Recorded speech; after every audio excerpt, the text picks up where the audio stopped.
Yeah, so for me, I think that the dependence on technology, if we want to even call it dependence, or just the usefulness of technology, maybe creates some homogeneity, but I don't buy that argument too much. I think that throughout the world, what you see is a lot of different ways of using technology that don't always reflect the U.S. pattern of use, but in all cases are things that people have chosen in order to make their life better. So for instance, in the United States, the pattern of use for, say, cell phones is very often a mobility and a staying in touch type of use.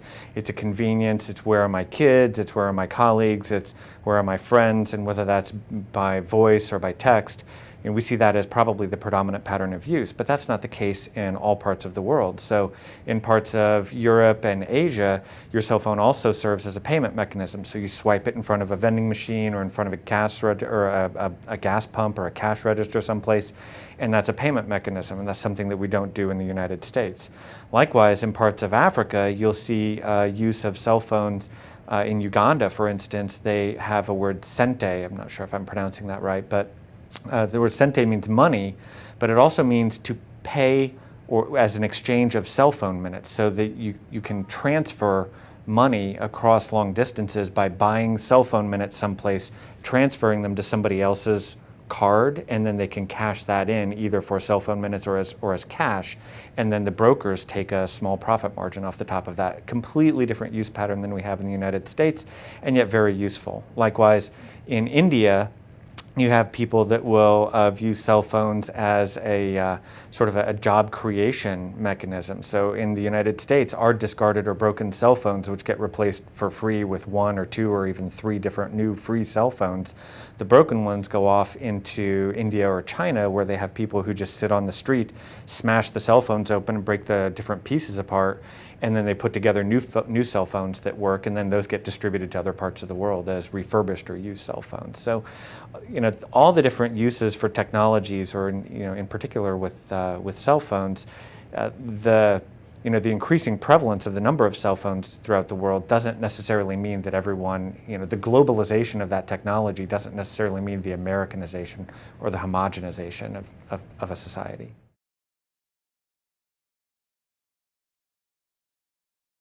So again, here, in the U.S. and especially in my daily life, the cell phone is an indispensable productivity tool for me. So, Emory pays for my cell phone, and for the cost of, maybe $99 a month with the voice and data plan put together, they certainly get more than a fair number of hours of extra productivity out of me. That's at nights or weekends or wherever I happen to be. I don't wear a watch anymore. I carry my cell phone and I check the time. And if I have messages and I'm standing at the line to check out at Target or wherever, then I'm doing an extra email. And so that as a productivity tool for Emory has been a great investment because they certainly get more than $99 a month of extra productivity out of me. Likewise, we use it in all types of ways. Say from monitoring systems in IT. If something goes bump in the night, if a system stops working, very often it's a text message or a page sent to a cell phone instead of a physical pager anymore. Emory is on the road to getting rid of 6,000 pagers that doctors and med students primarily carry, and that will all be cell phones within a couple of years. So, that proliferation as a productivity tool happens over and over again. I used to work at Sprint, and one of the things that Sprint developed that I thought was really neat while I was there, but I haven't seen take off in the marketplace much yet, is the ability to do instant messaging on your cell phone, not to people, but to applications. So we would say, for instance, if you're a salesman and you're out and you're making a call on someone and they want to order 50 widgets, you want to know whether those widgets are available for immediate delivery, send an instant message to your inventory system back at the main plant, and it will read the natural language request, query the IT system and back, and send you an instant message back. Yes, we have 70 widgets, so go ahead and sell 50 of them. That's fine. And then you could place the order right there online, all through a cell phone.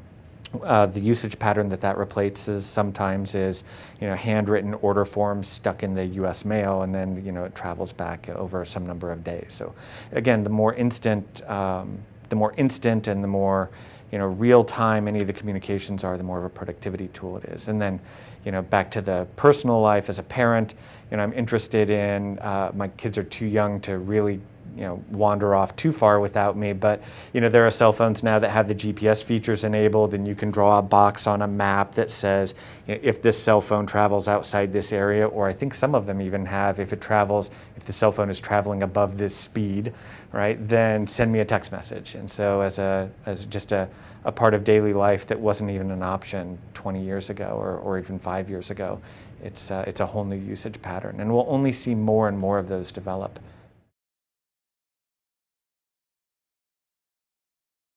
Definitely. So I have lived with only a cell phone for two different one-year periods in my life, and really only have a home phone now so that it can go into my school directory, the elementary school directory, so that my kids can receive calls at home from their friends for play dates. That's the only reason I have a landline at home. We see it actually in my group here at Emory all the time, because my group runs the phone system. And so you pay for, behind me on the desk is a landline phone, which we charge. Emory has 27,000 phones, just desk phones. And we charge $30 a month plus a surcharge for the actual physical phone. But that's down a couple thousand over the last few years, because more and more people are saying, instead of having the cell phone, the BlackBerry or iPhone that I already carry, why am I going to pay another $30, $40, or $50 a month for a desk phone that I barely use? So my group is in the process of trying to figure out how we can decommission desk phones and make the phone system cheap enough and affordable enough that we can run it as we have a declining number of landline phones. People or companies like Verizon or British Telecom, Deutsche Telekom, AT&T, right, Bell South, all those companies see a decrease in the total number of wired phones in favor of wireless phones.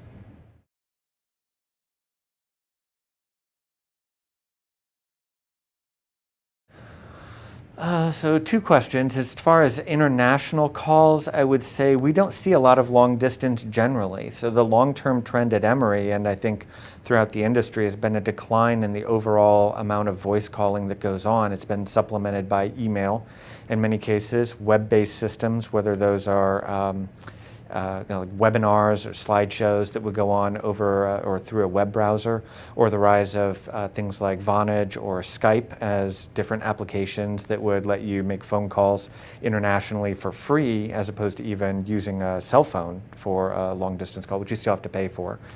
So we see long distance as a whole declining, and it is, I'm not sure, maybe about a tenth what it was today at Emory as compared to maybe 5 to 10 years ago. So it's definitely a lot less. Students were the leaders on that, actually. So now almost every single student comes with a cell phone. We've removed the landline phones. Even for international students, we don't see them wanting to call back home. They bring their cell phone with them, and largely it works. I think the second part of the question, or the second question, was about what international technologies on phones. The trends that we see here in the U.S. with cell phones kind of taking over the world is a global phenomenon? Oh, absolutely. So today there are, by the end of this year, I think there are projected to be 4 billion cell phones in active use around the world, right? So a population of what is it, 6.5 or 7 billion people throughout the world, more than half of the planet's population. Even if you go into the poorest of the poor regions around the world, they still find cell phones. People that don't have one largely have access to one. It's maybe only the bottom billion in the world now that don't have access to a cell phone. And you have to remember, in different parts of the world, nobody forces the globalization or the choice of a cell phone. People opt into it because of its tremendous utility. So it's access to healthcare for some people is through a cell phone because you live in a remote village, or in Kenya, or I read a study about people in Kenya. You may have hours to walk to the nearest village, and yet you go there in hopes of meeting customers because you're a farmer, or you do wash, or sewing, or you walk in for just whatever kind of odd jobs you're going to pick up. Instead, now with a cell phone, your customers call you, you set up an appointment, you don't have to go in and spend all day in the village and then walk 2 hours home every night. You can make your appointments and have a consolidated period of time, which leaves more time at home for educating your children, maybe helping growing crops if that's what's going on. The productivity use for that is definitely a global phenomenon, but again, not one that looks like the US.